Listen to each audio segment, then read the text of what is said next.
Welcome back, everyone, to Find Music. The weeks roll by so quickly, don't they? Summer's gone, and this is time for episode 461. I'm not trying to run, but I will say that our leadoff man is Fred Whitlock, and he's here today. So take it away, Fred. I'm going to start off with a new album by Buddy and Julie Miller. They're a husband and wife team, been married for 40 years, and I believe this is their 11th album, In the Throes. Buddy Miller's produced many Americana country rock albums. He's produced Steve Earle and played guitar for him. He was in Emmylou Harris's Spy Boy band, and he was in Robert Plant's Band of Joy and produced that album. His wife, Julie Miller, many country people have done her songs, including Emmylou and Lucinda Williams. So, Buddy's done solo albums, and so has Julie, and they've done collaborative albums, and this one's definitely a teamwork. It starts out a little bit gently with a song called You're My Thrill. And it's about balancing out being a little bit down, but having the person there to help them. There's some rocking, out and out rocking songs like the title song, and the voices blend really well. I've been listening to them for a number of years now. And I love their albums. And there's some hot guitar licks from Buddy that shows off on the title cut. And Emmylou is actually on a song singing on the chorus of The Bridge You Have to Cross. It's a song about someone departing this world. The lyrics are all strong. Julie Miller wrote all but one song, and it's a rootsy album. I guess these days you call everything Americana. It's a country rock album, and I definitely enjoy it. Another female artist has been a favorite of mine for a number of years is JOAN Osbourne. And this came out in September, her new album, Nobody Owns You.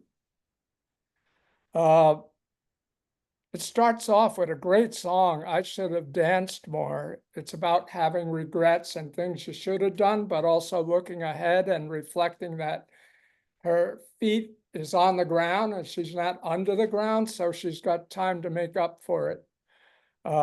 It's a great song. Her songwriting skills are just off the charts on this album. And she has sort of a rootsy country yet R&B flavor to her voice. She's done so many different things. She's done an album of Dylan songs that are incredible. She's been a backup singer in Grateful Dead. She's was in that film on the Funk Brothers where she sang Motown. So she has a wide range, and it shows up on this album. And the songwriting is some of her best and very personal. It's produced by a Memphis guy, Ben Rice, and he's produced Norah Jones in the past and a few other people. This is a deep and reflective album and very poetic. Another woman who's been around for quite a while, Shelby Lynn. She was trying to the story is she was trying to break in for many years into Nashville, and she's the sister of alternative country singer Allison Mora, and nothing was happening. So she moved to LA and recorded a groundbreaking album called I Am Shelby Lynn with a very R&B soul sound.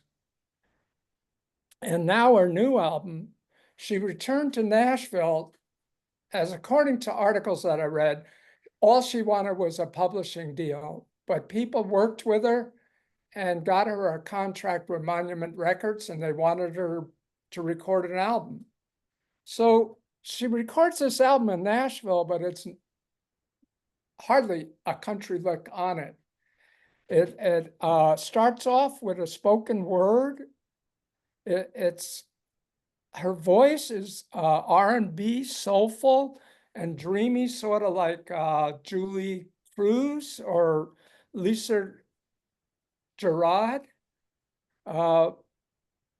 It's produced, she's co-producer on this. She plays electric and acoustic guitars and she does some drumming, but most of the songs have a techno beat to them. And it starts out where most of the songs have to do with regret, the broken up of relationships, heartbreak, but her songwriting is catchy and complex, and the album draws me back again and again. I returned to this album several times to listen to it. It's soulful and assertive, and just underlined of the beat of the songs and it's sort of like Philadelphia sound maybe in it, but it also has its R&B country root to some of the songs also. So Shelby Lynn is back with a great album. And another person who's been around many years, Joe Henry. I picked up on him with an incredible album he came out with a number of years ago, Scar. It was a deeply alternative rock album with complex lyrics to it. You had to listen to it over and over to get into the songs, and it was an incredible album. And ever since then, I've been collecting his albums and listening to him. He actually had Ornette Coleman guest starring on that album, Scar. But his new album is called All the Eyes Can See. And Joe Henry has always had drama in his songs and poetic lyrics, but this album is just very personal, moving, stripped down a bit, but he has about 20 musicians. He recorded the acoustic stuff at his home and then sent out the tapes to people to add to it. So he's got a number of musicians on the back. His son, Levon Henry, is on saxophone and clarinet. The poetry is profound, and the instruments on all 13 tracks are just great. It's just atmospheric folk rock, and the imagery just so compelling. He's got one song called Karen Dalton. She's an obscure 60s folk singer who put out a couple of albums and everyone was comparing her to Billie Holiday. But unfortunately, she was a heroin addict and she lost her way and then just disappeared. And years later, she died with only about 2 albums out. But she was a great singer, and this song's dedicated to her and about her. The songs are sometimes meditative. He gets deep in the fabric of his life. It's compassionate, really heartfelt album by Joe Henry. All the Eye Can See, great album. Then one of my favorite groups, Mercury Rev. When I first heard them, I thought they were a British prog band, but it turns out they're from Buffalo, New York. And really a different album from what I expected. It grabs you in a very different way. It's called Born Forces. Jonathan Daniels, the lead vocalist, and he's said in an interview he's inspired by Robert Creeley and the soundtrack to Blade Runner. So the production is incredible. He's got a magical realism to his words. It starts out with a song called Mood Swing. And this is where the difference really, you go, whoa, this is different from their other albums. He recites the lyrics as a jazz-like atmosphere backs him up. And It's electronic, it's kind of pop prog. It's very bold and uncompromising. He's got definitely a vision here that works. The techno beat of the 80s is in there sometimes. It's jazzy, like I said, and prog. It's dramatic, very ambitious. There's some great songs in it. It works on so many different levels. A bird of no address, and there's always a bird in me. Those songs really connect in a poetic way, and you have to give the album a listen to more than once or twice because of the recitals and then the deeply poetic imagery in it.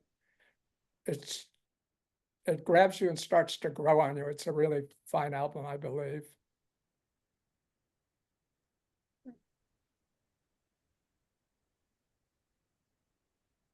I'm gonna have to Okay. check. I'm gonna have to check them out because you caught my attention with the lyrics, and I'm looking at them here. They're all over the place in genres. Yeah, yeah. Mercury Rev has always sounded interesting to me. I haven't really dug that deep into their material. I remember I heard a song of theirs once. I think it was called like Chasing a Bee or Chasing a Butterfly or something like that. It was listed under NPR's recommendations for noise rock. Yeah, a friend of mine turned me on to him because they had Levon Helm on the album, and I think what is it called, Deserters Retreat, I believe. And then I've been listening to them ever since, and they go into different directions. But their last album was they took a Bobby Gentry album and recorded it with their electronic music, but they had 12 different female vocalists singing the songs. Wow. Yeah, that one, all of your recommendations were stellar, but that one I guess kind of stuck out because like most of these are kind of like folk country Americana. Mercury Rev are a bit more on the avant-garde psychedelic side. I like both those Yeah, kinds of things. definitely psychedelic in some of their songs. Mm-hmm. All right, let's continue to add finds.